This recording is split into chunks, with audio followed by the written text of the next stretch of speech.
Manager's comments. I have a few. The first thing I want to start off with is a thank you card from Colonel Chris Fisher from the Sheriff's Department. It's got a bicycle on the top of it. Big thank you for your support of the 2023 Youth Day Rodeo.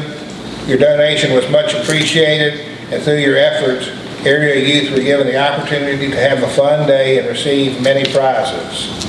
On behalf of area law enforcement agencies, many thanks for making a difference in the Allegheny Highlands. We could not do this without you. So that was an acknowledgement of the donation to what we still affectionately call the bike rodeo, but it's Youth Day. Then I have another thank you that I want to convey. Clifton Forge Volunteer Rescue Squad helped us out of a tight spot about 2 weeks ago.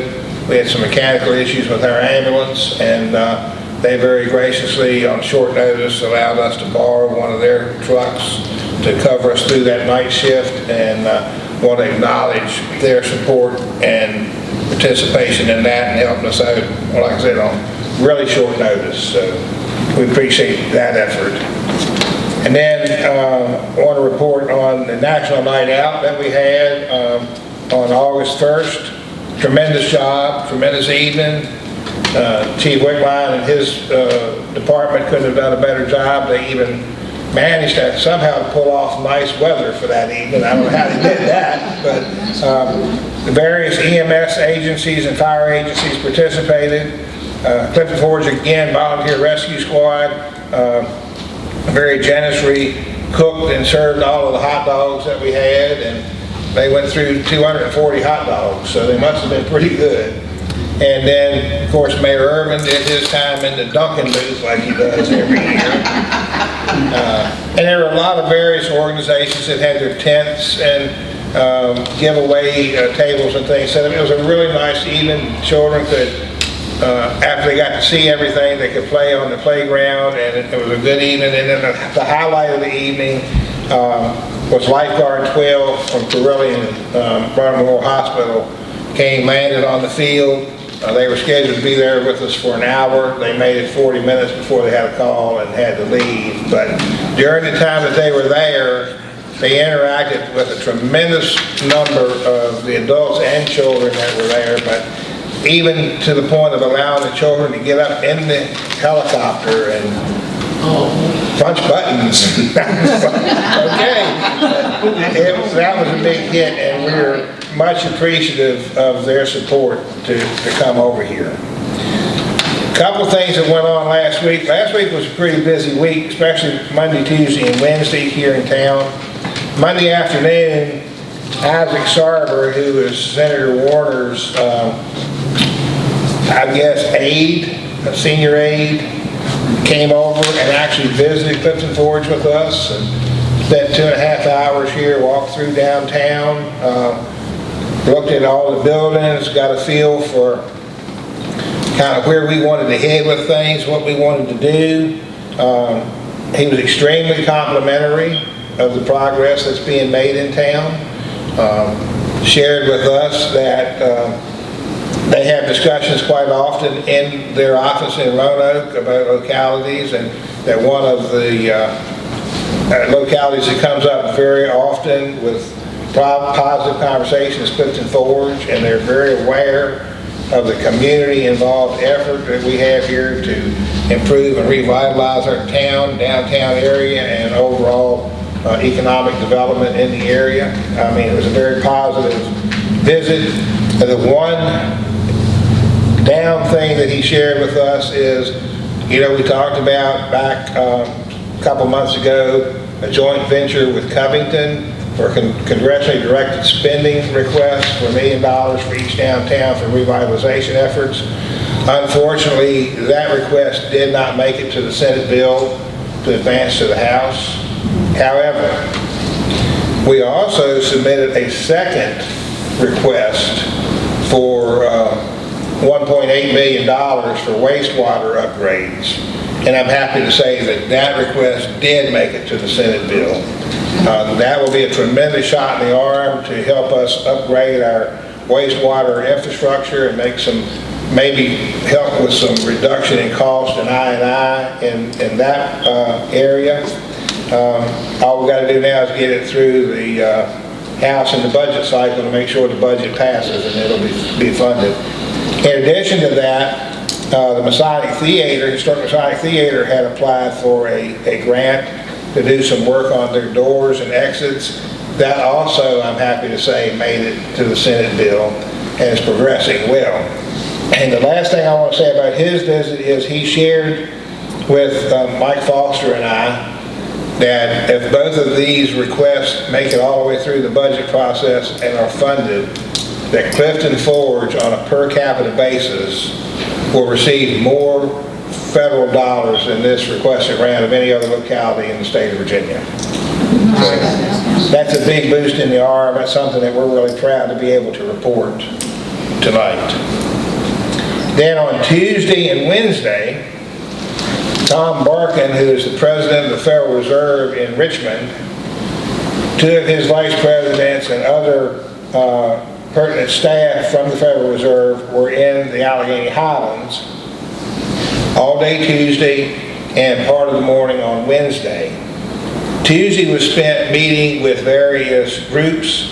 It started off in the morning with a economic development strength discussion. It had leaders from Covington and Allegheny County and Clifton Forge and some business leaders in that discussion. That transitioned into a working / discussion at lunch about some of the successes and strong suits of the area. And then in the afternoon we spent in a meeting in the Masonic Theater again on the arts in the Allegheny Highlands, and more specifically the art climate in Clifton Forge. And one of their main points of interest for that meeting was, number one, how did so many different art agencies in one small locality survive for so long? Number two, how did they eventually come together, realize that they needed to work together for the betterment of everyone? And number three, how did they play a role, or how did we perceive them as playing a role in the revitalization of our downtown efforts? And all in all, it was an extremely productive day, a lot of good conversation. Ms. Halterman was in some of those meetings. Mike, you were in some of those meetings.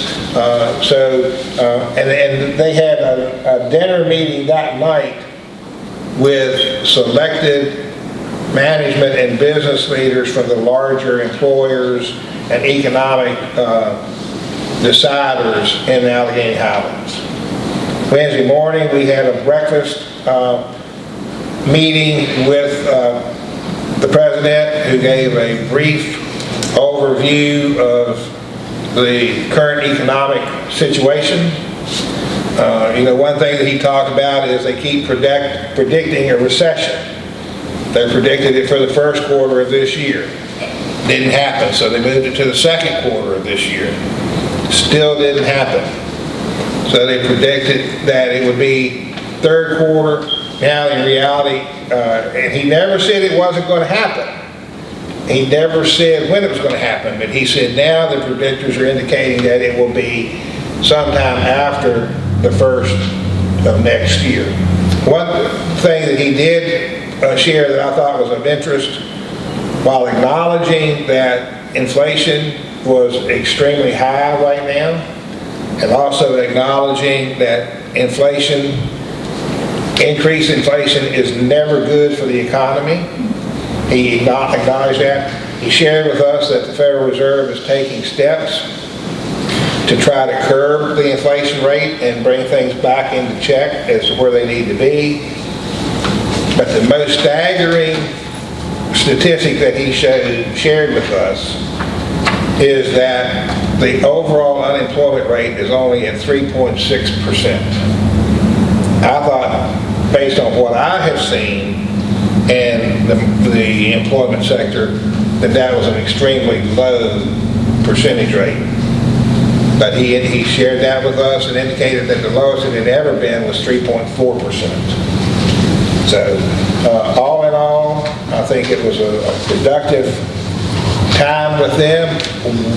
None of us are really sure how that's going to pan out for information coming back to us.